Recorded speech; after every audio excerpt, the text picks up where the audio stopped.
إن هذا القرآن يهدي للتي هي أقوم ويبشر المؤمنين. اعوذ باللہ من الشیطان اللعین الرجیم. بسم اللہ الرحمن الرحیم. السلام علیکم ورحمۃ اللہ وبرکاتہ. جیسا کہ ہمارا سلسلہ شرح دعائے افتتاح کے عنوان سے جاری و ساری ہے، آج ہم گفتگو کریں گے کہ انسان اپنے بارگاہ الہی میں اپنے رب کے ساتھ جب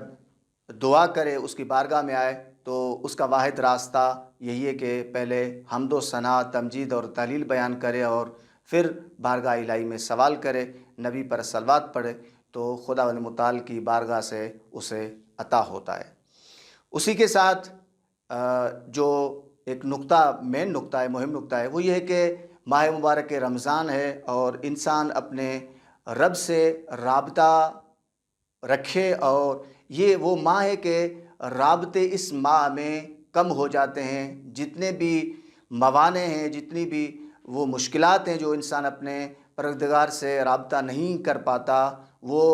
موانع اور مشکلات، وہ فاصلے اس ماہ مبارک رمضان میں اللہ کی طرف سے توفیق ہوتی ہے انسان کو کہ وہ ان فاصلوں کو کم کرے اور اپنے مہربان رب کی بارگاہ میں آ جائے اور اسی سے مانگے اور اسی کو بتائے اور اسی سے مناجات کرے، اسی سے دعا کرے اور اسی کی بندگی کرے اور اسی کے ساتھ مربوط رہے. اور یہی مہینہ ہے کہ عاشق اپنے معشوق کے حضور ہو اور عبد اپنے معبود کے حضور ہو، اور یہی سلسلہ ہے اور یہی انسان کی بندگی اور انسان کے کمال کی بہترین دلیل ہے کہ وہ اپنے عبد اپنے معبود سے جڑا رہتا ہے، مملوک اپنے مالک سے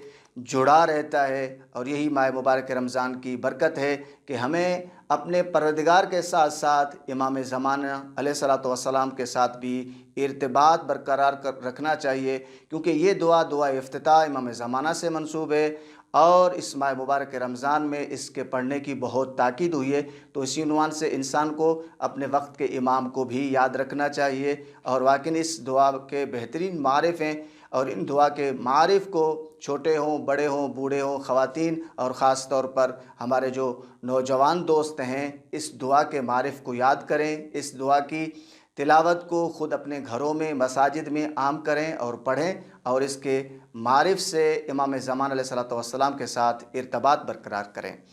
تو دیکھیے، خالق کائنات واقعاً ایک مہربان جب رب ہے تو کون سی چیز ہے کہ جو انسان کو اپنے رب سے دور کرتی ہے؟ قرآن مجید نے یہ ارشاد فرمایا ہے کہ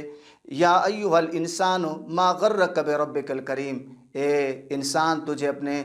کریم رب سے کس نے مغرور کیا ہے، کس نے دور کیا ہے، تو کیوں غافل ہوا ہے؟ اور حدیث قدسی میں جملہ ملتا ہے کہ من تقرب الی شبرا تقربت الیہ ذراعا، جو پروردگار کی طرف ایک قدم اٹھاتا ہے، ایک شبر، ایک وجب خدا کی بارگاہ میں آنے کی کوشش کرتا ہے، تو خدا پلٹ کر یہ جواب دیتا ہے، بندہ اگر تو ایک قدم میری بارگاہ میں آنے کے لیے اٹھائے گا تو میں دو قدم اٹھا کے تیری طرف آؤں گا. یہی ایک مہربان رب کی جو ہے وہ کا لطف اور کرم ہے کہ انسان اپنے رب سے جڑا رہے اور اسی سے مانگے. اور دیکھیے، یہ سوال پیدا ہوتا ہے کہ جب خداوند متعال کیا ہے، بیدک الخیر انک علی کل شیء قدیر، خیر اس کے ہاتھ میں ہے، یعنی خدا منبع خیر ہے. جب خدا منبع خیر ہے تو پھر یہ عقاب، عذاب اور بلاؤں اور مصیبتوں کا اور آخرت میں عذاب کا یہ جو اپنا سوال پیدا ہوتا ہے کہ یہ کیوں ہے، یعنی عقاب اور عذاب خدا کی طرف سے کیوں ہے، یہ سوال پیدا ہوتا ہے. تو یہاں پر ہم مختصر جواب دینے کی کوشش کریں گے. وہ یہ ہے کہ دیکھیے کہ انسان اپنے عقل، اپنے معیارات، اپنے قیاس آرائیوں کے ساتھ جو ہے نا وہ افعال الہی کا وزن کرتا ہے. جب اپنے قیاس آرائیوں کے ساتھ افعال الہی کا وزن کرتا ہے تو ظاہر سی بات ہے انسان کا ذہن، انسان کا عقل اور اس کا معیار ناقص ہے، اور منبع خیر پروردگار ہے جو حکیم ہے اور حکیم مطلق ہے تو وہ اپنی حکمت سے تدبیر سے جو ہے نا وہ افعال کو انجام دیتا ہے۔ تو ہمارا یہ جو میزان اور معیار ہے وہ میزان و معیار حکمت الہی سے منافی رکھتا ہے، ہم اس سے باخبر ہے۔ کیوں؟ کیونکہ ہمیں جو علم دیا گیا ہے وہ علم ہمارے پاس تھوڑا ہے، اور خدا متعال نے ارشاد فرمایا کہ وما اوتیتم من العلم الا قلیلا، اور ہم نے انسان کو جو علم دیا ہے وہ بہت تھوڑا اور قلیل ہے۔ جب قلیل علم ہے اور وہ جو منبع علم ہے، منبع عقل ہے، منبع خیر ہے، تو ہم اس کا وزن، ان کے افعال کا، ان کی حکمت کا وزن انسان نہیں کر سکتا۔ تو اسی عنوان سے ہمیں چاہیے کہ ہم پروردگار کے مطیع اور فرما بردار رہیں، اور آگے فراز کو بڑھاتے ہوئے، دعا کے فراز کو بڑھاتے ہوئے جو مولا ارشاد فرماتے ہیں یہاں پر جملہ وہ یہ ہے کہ وَأَيْقَنْتُ أَنَّكَ أَنْتَ أَرْحَمُ الرَّاحِمِينَ، اے پروردگار میں یقین رکھتا ہوں کہ تو ارحم الراحمین فی موضع النقال و نقمت، معاف کیجیے گا، فی موضع العفو و رحمت، عف اور رحمت کے مقام پر واقع تو ارحم الراحمین ہے۔ اس یہاں سے یہ جو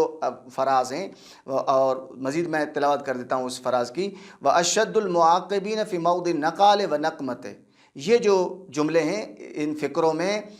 جو درس ملتا ہے انسان کو، وہ موضوع بنتا ہے یہاں سے کہ انسان خوف اور رجا میں زندگی گزارے۔ انسان کو خوف اور تاکید بھی ہوئی ہے۔ میں اس لیے ایک حدیث کا سہارا لیتے ہوئے اور یہاں پر گفتگو ختم کرنے کی کوشش کروں گا کہ حدیث میں ہے، امام علیہ الصلوۃ والسلام سے علامہ مجلسی علیہ رحمہ بہار الانوار میں نقل کرتے ہیں، انہ لیس من عبد مؤمن الا فی قلبہ نوران، ہے کوئی بھی عبد مومن نہیں ہے کہ سوائے اس کے کہ اس کے قلب میں دو نور ہیں، نور خیفت، ایک خوف کا نور ہے، و نور رجا، اور دوسرا امید کا نور ہے۔ لو وزن ہادہ لم یزد ہادہ ولو وزن ہادہ لم یزد ہادہ، یعنی امام فرمانا چاہتے ہیں کہ یہ ایسے نور ہیں خوف اور رجا کہ اگر ان کا آپس میں وزن کیا جائے تو دونوں برابر آتے ہیں، کوئی کسی کے اوپر بھاری نہیں ہوتا، کوئی دوسرے اوپر وزنی نہیں ہے۔ تو اس عنوان سے انسان کو اس دعا سے جو ہمیں درس ملتا ہے وہ یہ کہ ہم انسان خوف اور رجا کے درمیان زندگی گزارے اور اپنے پروردگار اور اپنے امام کے ساتھ ارتباط رکھے۔